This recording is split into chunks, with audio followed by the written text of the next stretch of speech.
Hello friends, स्वागत है SST ज्ञान सागर चैनल में। मैं प्रदीप कुमार। फ्रेंड्स, आज का टॉपिक है फांसीवाद नाजीवाद। फांसीवाद नाजीवाद से संबंधित परीक्षा में आने वाले महत्वपूर्ण प्रश्नों की श्रृंखला को स्टडी करेंगे। फ्रेंड्स, यह वीडियो आपके तैयारी और सफलता में निश्चित रूप से सहायक सिद्ध होगी। फ्रेंड्स, अगर आपने हमारे चैनल को सब्सक्राइब नहीं किया है तो चैनल को सब्सक्राइब करें तथा बेल आइकन को प्रेस करना ना भूलें। फ्रेंड्स, जिससे कि आपको हमारी आने वाली वीडियोज़ की नोटिफिकेशन मिलती रहे। फ्रेंड्स, चलिए बिना समय गंवाए प्रश्नों को स्टार्ट करते हैं।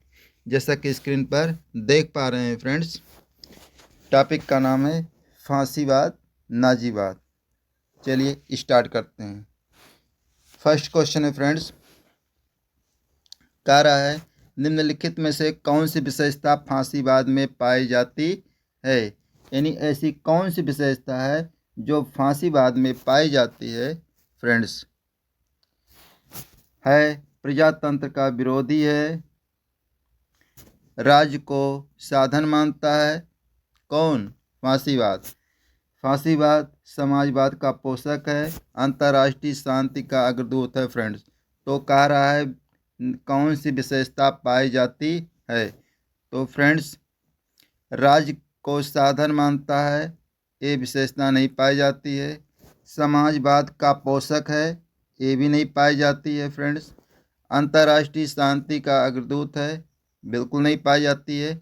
लेकिन ये प्रजातंत्र का विरोधी है। फ्रेंड्स, ये फांसीवाद की विशेषता पाई जाती है। यानी फांसीवाद प्रजातंत्र का विरोधी मानता था फ्रेंड्स, लोकतंत्र को।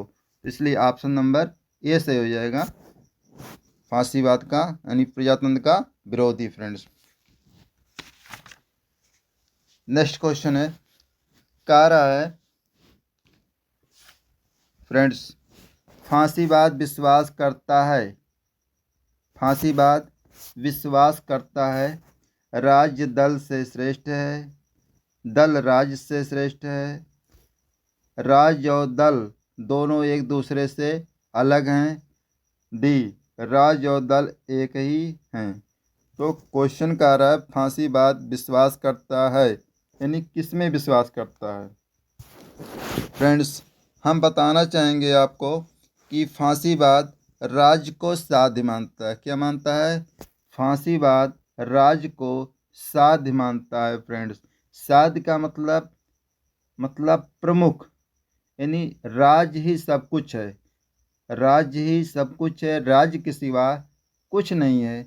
इसलिए राज्य को सर्वोच्च स्थान देता है। कौन? फांसीवाद। तो इसमें कह रहा है फांसीवाद विश्वास करता है, तो पहला नंबर दल राज्य से श्रेष्ठ है, बिल्कुल नहीं है। राज्य और दल एक दूसरे से भिन्न है, एक दूसरे से अलग है, बिल्कुल नो। ये भी विश्वास करता, नो करता है। राज्य और दल एक ही है, नो। लेकिन फांसीवाद विश्वास करता है फ्रेंड्स किस में है, तो राज्य दल से श्रेष्ठ है। तो यानी ऑप्शन नंबर ए सही हो जाएगा, राज्य दल से श्रेष्ठ है। नेक्स्ट क्वेश्चन है,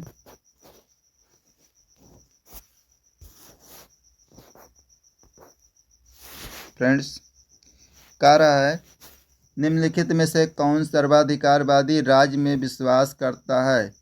कौन सर्वाधिकारवादी राज्य में विश्वास करता है? तो उदारवाद है, समाजवाद है, फांसीवाद, इनमें से कोई नहीं।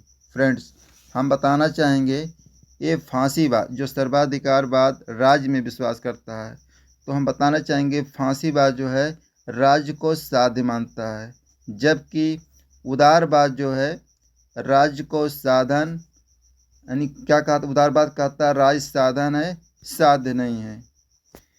उदारवाद कहता है कि राज्य साधन है, साध्य नहीं है। तो कह रहा है निम्नलिखित में से सर्वाधिकारवादी राज्य में विश्वास करता है। फ्रेंड्स, तो इसमें हो जाएगा जो राज्य में विश्वास करता है वो है फांसीवाद है। फ्रेंड्स, यानी ऑप्शन नंबर सी। यानी फांसीवाद क्यों होगा? इसलिए होगा फांसीवाद राज्य को साध्य मानता है, यानी राज्य ही सब कुछ है, इसलिए सर्वाधिकारीवाद में राज्य में विश्वास करता है, वो है फांसीवाद है फ्रेंड्स। ऑप्शन नंबर सी सही हो जाएगा। नेक्स्ट क्वेश्चन है फ्रेंड्स, कह रहा है फांसीवाद निम्नलिखित में से किसको महिमा मंडित करता है? फांसीवाद निम्नलिखित में से किसको महिमा मंडित करता है फ्रेंड्स? इसमें हम देखते हैं कह रहा हिंसा, युद्ध, नेता, क्रांति, यानी किसको किसको महिमा मंडित करता है, कौन? फांसीवाद। तो फ्रेंड्स हम बताना चाहेंगे यानी हिंसा जो है ये भी फांसीवाद महिमा मंडित करता है, यानी ये फांसीवाद हिंसा को मानता है, हिंसा के पक्ष में होता है। युद्ध फ्रेंड्स, जो युद्ध होता है ये भी फांसीवाद मानता है। और नेता का मतलब होता है एक विशेष व्यक्ति जो प्रमुख होता है, वो भी उसको वरीयता देता है, प्राथमिकता देता है, ऐसे लोगों को वो उसके पक्ष में होता है। लेकिन फांसीवाद जो होता है एक क्रांतिकारी के पक्ष में नहीं होता है, क्रांति के पक्ष में नहीं होता है।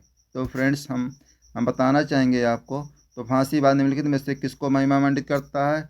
तो हिंसा को महिमा मंडित करता है, युद्ध को महिमा मंडित करता है, नेता को करता है, लेकिन ये जो क्रांति है इसको महिमा मंडित नहीं करता है। तो इसलिए अगर हम ऑप्शन देखें ए बी सी ये है, तो ऑप्शन नंबर ए सही हो जाएगा।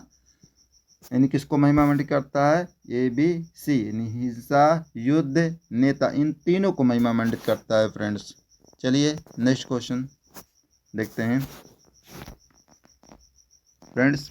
जैसा कि स्क्रीन पर आप देख पा रहे होंगे, कह रहा निम्नलिखित में से कौन सी फांसीवाद की एक विशेषता नहीं है? एक विशेषता नहीं है फ्रेंड्स, ये निगेटिव है, इसको विशेष रूप से आप ध्यान दीजिएगा। ऐसे क्वेश्चन पर आपकी अक्सर गलतियां हो जाती है, आप लोग घर पे आकर के तो इसको पश्चाताप करते हैं। तो निगेटिव जो क्वेश्चन होता है उसको अगर इस तरह का क्वेश्चन आते हैं उसमें, तो उसको हमको पहला नंबर कुछ मार्किंग कर लेना है, सर्किल कर लेना है, ताकि हमें पता चले कि ये निगेटिव है, इसको हमको विशेष ध्यान देना है, इसको दृष्टिगत रखते हुए क्वेश्चन को सॉल्व करना है फ्रेंड्स। तो कह रहा निम्नलिखित में से कौन सी फांसीवाद की एक विशेषता नहीं है? तो क्या कह रहा है? एक व्यक्ति की तानाशाही में विश्वास, इसका मतलब विशेषता नहीं है, तो ये गलत हो जाएगा। बी कह रहा है अंतर्राष्ट्रीयवाद का विरोध, इसका मतलब ये भी विशेषता नहीं है। सी कह रहा है लोकतांत्रिक संस्थान में अविश्वास, लोकतांत्रिक संस्थान में अविश्वास, इसका मतलब ये भी विशेषता नहीं है फ्रेंड्स।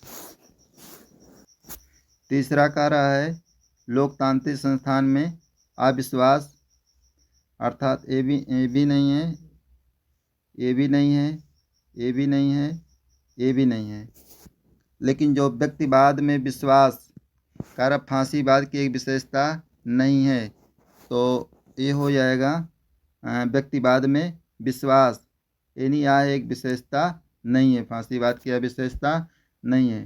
फ्रेंड्स हम बताना चाहेंगे जो फांसीवाद की विशेषता है उसमें एक व्यक्ति की तानाशाही में विश्वास, एक व्यक्ति की तानाशाही में विश्वास, ये फांसीवाद की विशेषता है फ्रेंड्स। ये दूसरा कार्य अंतर्राष्ट्रीयवाद का विरोध, ये भी फांसीवाद की विशेषता है। तीसरा लोकतांत्रिक संस्थान में अविश्वास, यानी लोकतंत्र को वो बिल्कुल मानता ही नहीं है, कौन? फांसीवाद, ये भी फांसीवाद की विशेषता है। लेकिन जो व्यक्तिवाद में विश्वास है फ्रेंड्स, ये फांसीवाद की विशेषता नहीं है, तो इसलिए ऑप्शन नंबर डी सही हो जाएगा फ्रेंड्स। नेक्स्ट क्वेश्चन कह रहा है निम्नलिखित में से किसने राज्य को एक साध्य, निम्नलिखित में से किसने राज्य को एक साध्य के साधन के रूप में नहीं बल्कि स्वतः साध्य के रूप में मानता है। फ्रेंड्स, अभी अभी जैसा कि हम चर्चा किए हैं, यानी किसने राज्य को एक साध्य के साधन के रूप में नहीं बल्कि स्वतः साध्य के रूप में मानता है। फ्रेंड्स, यानी साध्य के रूप में मानने वाला और कौन है फ्रेंड्स? वो है फांसीवादी है। कौन है? फांसीवादी है। मतलब ये जनतंत्रवादी है? नहीं, ये बिल्कुल नहीं है। ये राज्य को साध्य नहीं मानता है। उदारवादी की बात करें तो ये भी राज्य को साध्य नहीं मानता है। धार्मिक प्रमुख, ये तो बिल्कुल गलत है। लेकिन स्वतः साध्य के रूप में मानने वाला ये फांसीवादी है, जिसको बोलते हैं तानाशाही। क्या बोलते हैं?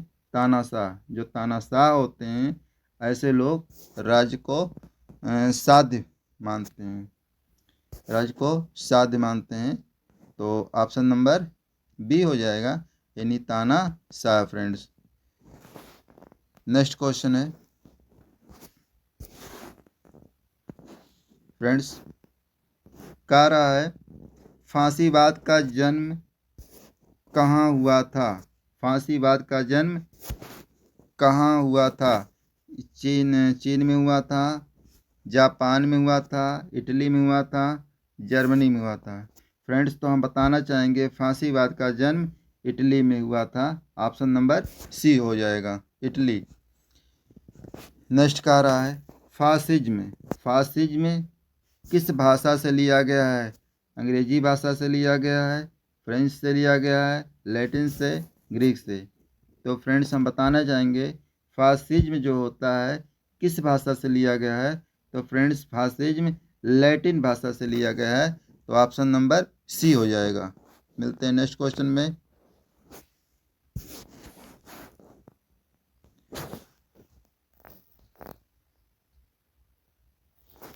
फ्रेंड्स, जैसा कि स्क्रीन पर आप देख पा रहे होंगे, ये कह रहा है कि फांसीवाद के फासिस शब्द का अर्थ है। फांसीवाद के फासिस शब्द का अर्थ, फासिस शब्द का क्या अर्थ है? फ्रेंड्स, तो इसमें है, पहला है प्राचीन रोम के अधिकारियों की शक्ति के प्रतीक के रूप में डंडों का समूह। दूसरा है पोप का मुकुट। तीसरा है पवित्र रोमन सम्राट की बाइबिल। फोर्थ है रोम के मुख्य चर्च की घंटी। तो फ्रेंड्स, इसमें कह रहा है फांसीवाद के फासिस्ट शब्द का अर्थ है। फ्रेंड्स, हम बताना चाहेंगे फांसीवाद का जो कॉन्सेप्ट है, वो जिस कॉन्सेप्ट पे चलता है, वो प्राचीन रोम के अधिकारियों की शक्ति के प्रतीक के रूप में डंडों का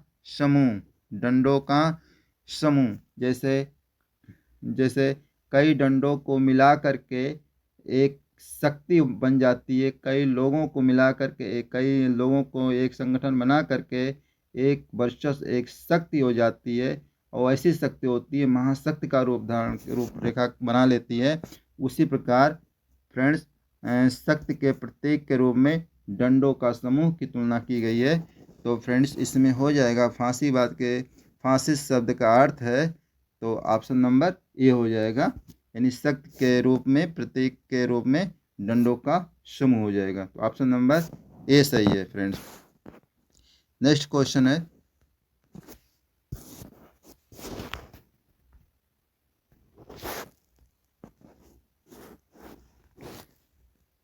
फ्रेंड्स, कह रहा है निम्नलिखित में से फांसीवाद की विशेषता कौन सी नहीं है? फिर इसमें आ गया नेगेटिव। कह रहा निम्नलिखित में से फांसीवाद की विशेषता नहीं है। आइए देखते हैं। फांसीवाद एक सर्वशक्ति संपन्न राज्य का समर्थन करता है। तो कह रहा नहीं है। तो फांसीवाद एक सर्वशक्ति संपन्न राज्य का समर्थन करता है, तो ये फांसीवाद की विशेषता है। फ्रेंड्स, दूसरा है इसमें जाति सर्वोच्चता पर बल दिया जाता है। यस, जाति सर्वोच्चता पर बल दिया जाता है।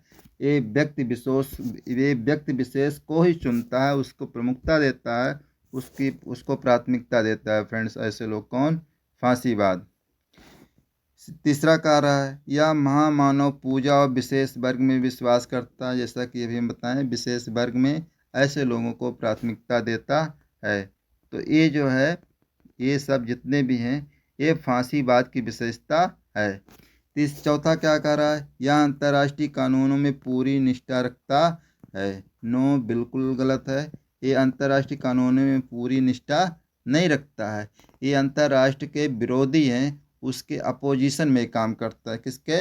अंतर्राष्ट्रीय में एक दूसरे देशों की वो हमेशा उसके अपोजिशन में बात करता है। यानी तो ये जो है अंतर्राष्ट्रीय कानूनों में पूरी निष्ठा रखता है, बिल्कुल नहीं रखता है। तो ये हो जाएगा कारा फांसीवाद की विशेषता कौन सी नहीं है? तो फ्रेंड्स ऑप्शन नंबर डी से हो जाएगा। यही एक ऐसा है जो अंतर्राष्ट्रीय कानूनों में पूरी निष्ठा रखता है, ये फांसीवाद की विशेषता नहीं है। बाकी जो ए बी सी ये तीनों फांसीवाद की विशेषता के अंतर्गत आएगा। फ्रेंड्स नेक्स्ट क्वेश्चन है कारा फांसीवाद ने राज्य को माना है। फांसीवाद ने राज्य को माना है, एक आवश्यक बुराई माना है। फ्रेंड्स फांसीवाद ने राज्य को माना है, यानी एक आवश्यक बुराई माना है। वर्ग विरोध की असमाधेयता का परिणाम अव्यक्ति। नो, व्यक्ति पर एक निरंकुश शक्ति, व्यक्ति पर एक निरंकुश शक्ति। ये फांसीवाद ने राज्य को मानता है, व्यक्तियों पर एक निरंकुश शक्ति।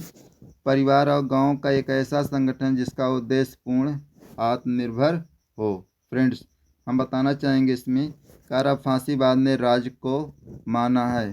तो फ्रेंड्स फांसीवाद ने राज्य को क्या माना है? व्यक्तियों पर एक निरंकुश शक्ति माना है, यानी ऑप्शन नंबर सी से हो जाएगा। फ्रेंड्स यदि हमारा वीडियो आपको अच्छा लगा होगा तो मेरे वीडियो को लाइक तथा शेयर करना ना भूलें।